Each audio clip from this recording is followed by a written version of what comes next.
রামনবমী সংক্রান্ত মুর্শিদাবাদের যে দ্বন্দ্ব আমরা দেখলাম, সেই দ্বন্দ্বে আজকে হাইকোর্ট কী রায় দিয়েছে?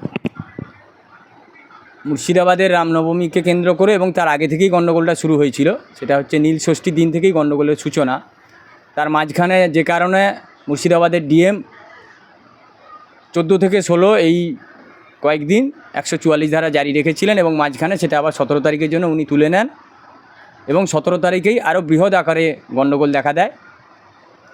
তো সেই 17 তারিখের গণ্ডগোলকে নিয়েই বিশ্ব হিন্দু পরিষদের পক্ষ থেকে অমিয় সরকার মহাশয় এখানে মামলাটি দায়ের করেছিলেন এবং আমরা প্রথম দিন থেকেই দাবি করেছিলাম যে ওখানে বোমের ঘটনা আছে, বোম্বিং হয়েছে। যেহেতু বোম্বিং হয়েছে, এই কেস রাজ্য সরকারের পুলিশ তদন্ত করতে পারবে না। এই মামলা ফাইল হওয়ার পরবর্তী সময়ে আমরা দেখেছি যে দুটো থানাতে গণ্ডগোল হয়েছিল সেই দুটো থানার যে ওসি ছিল তাদেরকে ট্রান্সফার করা হয়েছে, তাদের বিরুদ্ধে বিভাগীয় তদন্ত করতে বলা হয়েছে এবং তার একদিন পরে বা দুদিন পরে আমরা দেখলাম যে পুরো কেসটিকে ট্রান্সফার করা হয়েছে সিআইডির কাছে। সেটাও আমরা প্রধান বিচারপতির নজরে আনার চেষ্টা করি।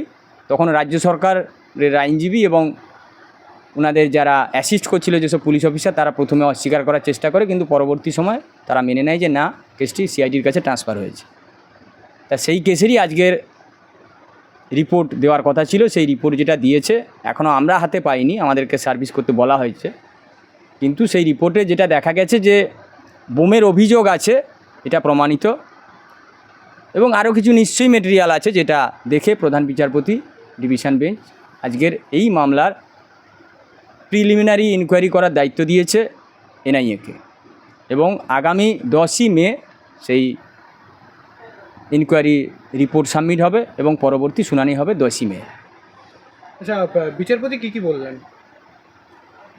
বিচারপতি তো এর আগের দিনে যেমন মামলা চলাকালীন এর আগের ডেটেই এই মামলাকে কেন্দ্র করেই প্রধান বিচারপতি বলছিলেন যে যদি 6 থেকে 8 ঘন্টার যদি একটা ধর্মীয় প্রোগ্রামকে পরিচালনা করার ক্ষমতা রাজ্য সরকারের পুলিশের এবং কেন্দ্রীয় বাহিনী থাকা সত্ত্বেও যদি না করতে পারে, তাহলে বৃহৎ গণতন্ত্রের যে উৎসব চলছে ভোট, সেই ভোটই তো করার কোনো ওখানে প্রয়োজনীয়তা নেই। কারণ ভোটের পরে যে উৎসব হবে তাকে কন্ট্রোল কী করে এরা করবে, অতএব ওখানে ভোট হওয়ারই দরকার নেই। আজকেরও যেটা বলেছেন যে ওখানে বোমের যে ঘটনা, যেটা আমাদের যা অভিযোগ ছিল, যেটা এর আগের দিন পর্যন্ত মানতে চাইছিলেন না, কিন্তু আজকে রিপোর্ট দিয়ে যেটা আমরা আপাতত খুশি যে আমাদের অভিযোগ প্রমাণিত অনেকটাই, যে আমরা যেটা বলেছিলাম সঠিক এবং তার পরিপ্রেক্ষিতেই যে কারণে মাননীয় প্রধান বিচারপতি ডিভিশন বেঞ্চ কেসটিকে এনআইএকে প্রাথমিকভাবে তদন্তের নির্দেশ দিয়েছেন।